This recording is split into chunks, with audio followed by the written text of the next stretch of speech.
اہل حدیثوں یہ بات صرف آپ کے لیے کہہ رہا ہوں۔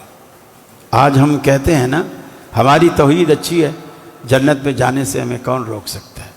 میری داڑھی پوری ہے، جنت میں جانے سے ہمیں کون روک سکتا ہے؟ رفع الیدین میں کرتا ہوں، آمین کہتا ہوں، اخلاق بھرے برا ہے، ساری دنیا تنگ ہے مجھ سے، وہ ایک الگ چیز ہے، لیکن نماز تو سنت کے مطابق پڑھتا ہوں نا، تو جنت میں جانے سے مجھے کون روک سکتا ہے؟ اب حضرت معاذ رفع الیدین بھی کرتا ہے، آمین بھی کہتا ہے، ہاتھ بھی سینے پر باندھتا ہے، نبی سے محبت بھی کرتا ہے، اور نبی معاذ سے بھی محبت کرتے ہیں، یہ سند بھی ان کے پاس ہے، پھر پریشان ہے اللہ کے رسول سے، اور نماز بھی مسجد نبوی میں پڑھتا ہے، میری اور آپ کی امامت میں نہیں، نبی کی امامت میں نماز پڑھتا ہے۔ اب سوال کیا ہے جو اس کو پریشان کیے ہوئے؟ سوال یہ ہے، اللہ کے رسول میں سوچتا ہوں دلنی علی عمل اذا عملتہ دخلت الجنہ، کوئی ایسا عمل ہمیں بتا دیں ہم وہ عمل کریں تو اللہ ہمیں جنت دے دے۔ تو کیا وہ ساری زندگی جو کچھ وہ کر رہے تھے وہ جنت میں جانے والے اعمال نہیں تھے؟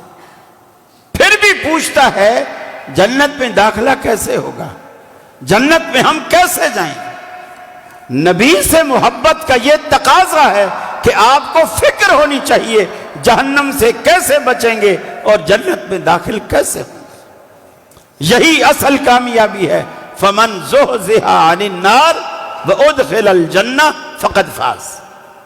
آپ نے بچوں کو بنگلے دے دیے، دکانیں دے دی، کارخانے دے دیے، فیکٹریاں دے دی، سب کے نام کر دی الگ الگ، اور سب کی دکانیں ٹو ڈور کارنر کی، مارکیٹ کے بالکل بیچ میں دکانیں ہیں۔ لیکن یقین مانیے حافظ عبداللہ بہاولپوری رحمۃ اللہ علیہ اکثر خطبات میں اہل حدیثوں کو جھنجھوڑا کرتے تھے، وہ کہتے تھے آپ یہ تو کہتے ہو اب میں آسانی سے مر سکوں گا چونکہ میں نے سب بچوں کی شادیاں کرا دی، تعلیم بھی مکمل کرا دی، بڑا بیٹا ڈاکٹر ہے، چھوٹا انجینئر ہے، 2 امریکہ میں ہیں، 1 برطانیہ میں ہے، الحمدللہ سب ہر اچھے روزگار سے، سب اپنا کاروبار ہے، اپنا بزنس ہے۔ لیکن یہ بتائیے آپ نے کتنوں کو اہل حدیث کیا ہے؟ یہ ہے کام دنیا میں کرنے کا۔ کتنے لوگوں کو آپ نے شرک سے بچا کر توحید کے راستے پر لائے ہیں، بدعت سے نکال کر سنت کے راستے پر لائے۔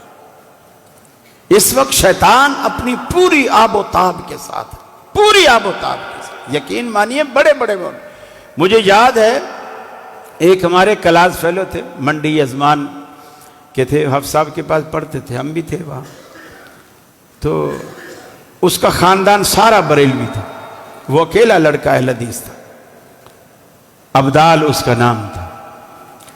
اس کے گھر کوئی پیر آتا تھا، ہر سال میں 1 دفعہ آتا تھا۔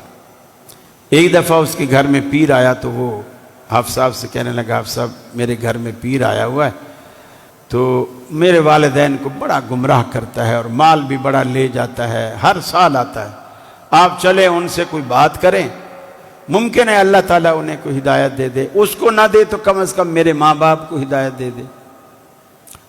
یہ مولانا عبد الرحمن مکی جو ہے نا جماعت الدعوہ والے، یہ حافظ صاحب کے بڑے بیٹے ہیں۔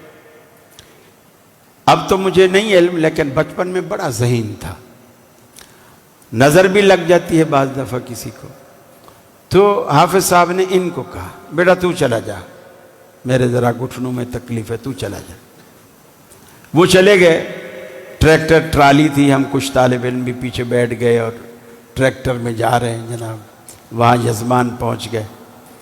اور وہ جو پیر صاحب تھے نا عبد الرحمن مکی نے اس سے کہا کہ اگر تیرا پیر سب کچھ کرتا ہے تو انہوں نے ایسے ہاتھ کیا، عبد الرحمن مکی صاحب نے ایسے ہاتھ کیا اور کہا کہ میں اس ہاتھ کو اوپر اٹھائے ہوئے ہوں، اپنے پیر کو کہے کہ اس کو نیچے کر دے۔ یقین مانیے وہ پیر فوراً کھڑا ہو گیا اور کہنے لگا میں یہ ہاتھ کیے کھڑا ہوں، تو اپنے رب سے کہے کہ اسے نیچے کر دے۔ یعنی پیر ہے لیکن کفر دن دناتا پھر رہا۔ اب اللہ کی توحید کے ساتھ اس بات اور نفی یہ دونوں چیزیں لازم ملزوم ہیں. جب ہم کہتے ہیں نا کہ لا الہ الا اللہ، عبادت کے لائق صرف اللہ ہے، ساتھ میں یہ بھی کہنا چاہیے اس کے سوا کوئی عبادت کے لائق نہیں. تو مکی صاحب نے کہا اچھا میں ہاتھ کیے کھڑا ہوں اور میں کہتا ہوں کہ اس کو اپنے پیر کو بول اس کو نیچے کر کے دکھائے، اور یہ بھی کہتا ہوں کہ تیرا پیر اسے نیچے نہیں کر سکتا. اب تو بھی کہے کہ تیرا رب اسے نیچے نہیں کر سکتا. اب وہ یہ نہ کہے. سمجھ آ گئی؟ سارے خاندان والوں کو سمجھ آ گئی بات. اس کے بعد وہ پیر کبھی اس گھر میں نہیں آیا. اس طالب علم کی ساری فیملی اہل حدیث. یہ کرنے کے کام ہے دنیا میں، صرف رفع الیدین آمین کچھ نہیں ہے.